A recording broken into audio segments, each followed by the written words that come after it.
ചുമത്തുന്ന വിനകൾ വർണ്ണനാതീതമാണ്.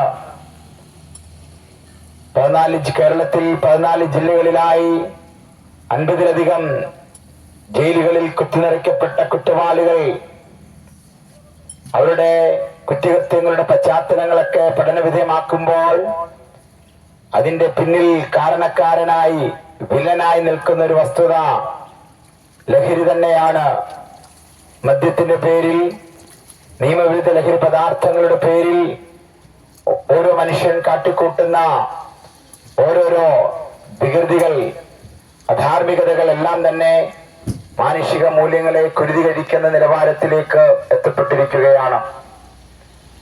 മദ്യപാനം പോലെ തന്നെ വളരെ ഗൗരവമായി സമൂഹത്തിന് വിനാശം വരുത്തിക്കൊണ്ടിരിക്കുന്ന ഒരു വസ്തുതയാണ് നിയമവിരുദ്ധ ലഹരി പദാർത്ഥങ്ങളുടെ ദുരുപയോഗം. ഉപരിപഠനാർത്ഥം മറ്റു ജില്ലകളിലും സംസ്ഥാനങ്ങളിലും രാജ്യങ്ങളിലുമൊക്കെ നമ്മുടെ തലമുറകളെ നമ്മൾ പറഞ്ഞയക്കുമ്പോൾ അവരെ കാത്തിരിക്കുന്ന ലഹരി മാഫിയകളുണ്ട് എന്നുള്ളത് വസ്തുനിഷ്ഠമായ കാര്യമാണ്.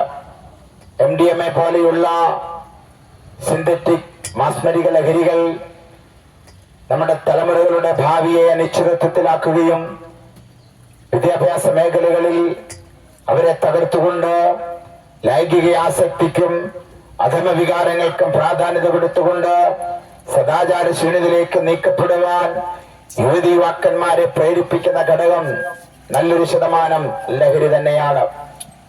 ഒരു കാലഘട്ടത്തിൽ ഞങ്ങളിൽ പലരും മദ്യത്തിന് അടിമയായ ഒരു പശ്ചാത്തലം ഞങ്ങൾക്കുണ്ടായിരുന്നു. കുടുംബത്തിനും വീട്ടുകാർക്കും ജന്മം നൽകിയ അപ്പനും അമ്മയ്ക്കും പോലും തലവേദന സൃഷ്ടിച്ച് താന്തോന്നികളായി തന്നിഷ്ടക്കാരായി ദൈവനിഷേധാത്മകമായ നിലപാടുകൾ സ്വീകരിച്ച് മാനസിക രോഗബാധിതരായി, ശാരീരിക രോഗബാധിതരായി മാനസിക നിലതെറ്റിയ ഒരു പശ്ചാത്തലങ്ങളൊക്കെ ഞങ്ങളിൽ പലർക്കും ഉണ്ടായിരുന്നു.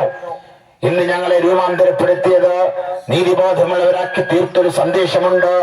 ആ സന്ദേശമാണ് സുവിശേഷ സന്ദേശം എന്ന് പറയുന്നത്.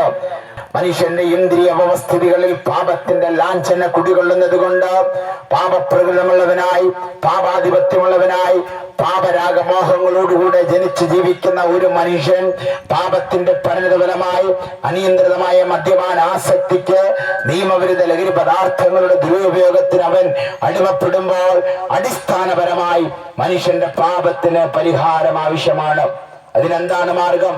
ഞങ്ങൾ ഇവിടെ കടന്നു വന്നതിന്റെ സന്ദേശത്തിന്റെ ഏറ്റവും കാതലായ കാര്യവും അത് തന്നെയാണ്. ഏതൊരു അനീതിയുടെ പിന്നിൽ പ്രവർത്തിക്കുന്ന ശക്തി പാപത്തിന്റെ ശക്തിയാണ്.